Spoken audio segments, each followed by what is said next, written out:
अध्याय 21 दाऊद द्वारा जनगणना कराना। शैतान ने इस्राएल के विरुद्ध उठकर दाऊद को उकसाया कि इस्राएलियों की गिनती ले।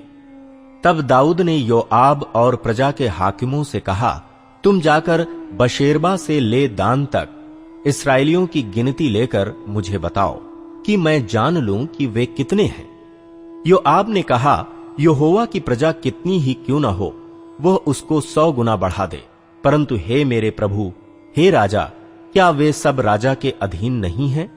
मेरा प्रभु ऐसी बात क्यों चाहता है? वो इस्राएल पर दोष लगने का कारण क्यों बने?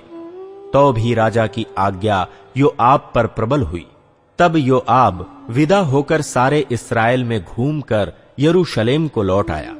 तब योआब ने प्रजा की गिनती का जोड़ दाऊद को सुनाया, और सब तलवार चलाने वाले पुरुष इस्राएल के तो 11 लाख और यहूदा के 4,70,000 ठहरे। परंतु इनमें योआब ने लेवी और बिन्यामीन को न गिना, क्योंकि वो राजा की आज्ञा से घृणा करता था।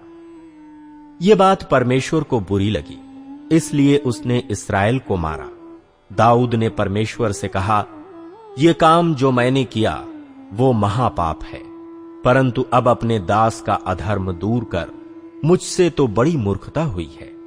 तब यहोवा ने दाऊद के दर्शी गाद से कहा, जाकर दाऊद से कह, यहोवा यों कहता है कि मैं तुझको 3 विपत्तियां दिखाता हूं, उनमें से एक को चुन ले कि मैं उसे तुझ पर डालूं।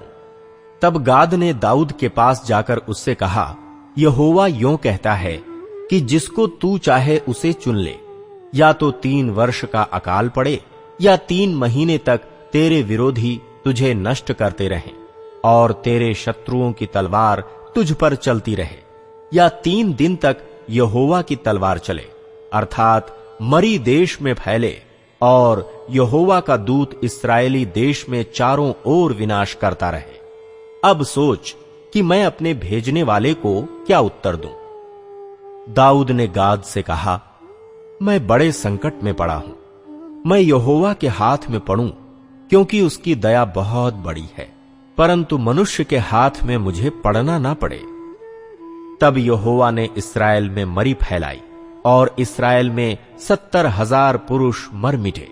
फिर परमेश्वर ने एक दूत यरूशलेम को भी उसका नाश करने को भेजा, और वो नाश करने ही पर था कि यहोवा दुख देने से खेदित हुआ, और नाश करने वाले दूत से कहा, बस कर, अब अपना हाथ खींच ले। उस समय यहोवा का दूत यबूसी ओरनान के खलिहान के पास खड़ा था। दाऊद ने आंखें उठाकर देखा कि यहोवा का दूत हाथ में खींची हुई और यरूशलेम के ऊपर बढ़ाई हुई एक तलवार लिए हुए आकाश के बीच खड़ा है। तब दाऊद और पुरनिये टाट पहने हुए मुंह के बल गिरे। तब दाऊद ने परमेश्वर से कहा, जिसने प्रजा की गिनती लेने की आज्ञा दी थी, वह क्या मैं नहीं हूं? हां, जिसने पाप किया और बहुत बुराई की है, वो तो मैं ही हूं। परंतु इन भेड़ बकरियों ने क्या किया है? इसलिए हे मेरे परमेश्वर यहोवा, तेरा हाथ मेरे पिता के घराने के विरुद्ध हो, परंतु तेरी प्रजा के विरुद्ध न हो कि वे मारे जाएं। तब यहोवा के दूत ने गाद को दाऊद से ये कहने की आज्ञा दी कि दाऊद चढ़कर यबूसी ओरनान के खलिहान में यहोवा की एक वेदी बनाए। गाद के इस वचन के अनुसार जो उसने यहोवा के नाम से कहा था, दाऊद चढ़ गया। तब ओरनान ने पीछे फिर के दूत को देखा, और उसके 4 बेटे जो उसके संग थे छिप गए। ओरनान उस समय गेहूं दांव रहा था। जब दाऊद ओरनान के पास आया, तब ओरनान ने दृष्टि करके दाऊद को देखा, और खलिहान से बाहर जाकर भूमि तक झुककर दाऊद को दंडवत किया। तब दाऊद ने ओरनान से कहा, इस खलिहान का स्थान मुझे दे दे कि मैं इस पर यहोवा की एक वेदी बनाऊं। उसका पूरा दाम लेकर उसे मुझको दे कि यह विपत्ति प्रजा पर से दूर की जाए। ओरनान ने दाऊद से कहा, इसे ले ले, और मेरे प्रभु राजा को जो कुछ भाए वो वही करे। सुन, मैं तुझे होम बलि के लिए बैल, और ईंधन के लिए दावने के हथियार, और अन्न बलि के लिए गेहूं, ये सब मैं देता हूं। राजा दाऊद ने ओरनान से कहा, नहीं, मैं अवश्य इसका पूरा दाम ही देकर इसे मोल लूंगा। जो तेरा है उसे मैं यहोवा के लिए नहीं लूंगा और ना सेंत मेंत का होम बलि चढ़ाऊंगा। तब दाऊद ने उस स्थान के लिए ओरनान को 600 शेकेल सोना तौल दिया। तब दाऊद ने वहां यहोवा की एक वेदी बनाई और होम बलि और मेल बलि चढ़ाकर यहोवा से प्रार्थना की। और उसने होम बलि की वेदी पर स्वर्ग से आग गिराकर उसकी सुन ली। तब यहोवा ने दूत को आज्ञा दी और उसने अपनी तलवार फिर म्यान में कर ली। ये देखकर कि यहोवा ने यबूसी ओरनान के खलिहान में मेरी सुन ली है, दाऊद ने उसी समय वहां बलिदान किया। यहोवा का निवास जो मूसा ने जंगल में बनाया था और होम बलि की वेदी, ये दोनों उस समय गिबोन के ऊंचे स्थान पर थे। परंतु दाऊद परमेश्वर के पास उसके सामने न जा सका, क्योंकि वह यहोवा के दूत की तलवार से डर गया था। अध्याय 22। तब दाऊद कहने लगा, यहोवा परमेश्वर का भजन यही है और इस्राएल के लिए होम बलि की वेदी यही है। मंदिर निर्माण की तैयारी।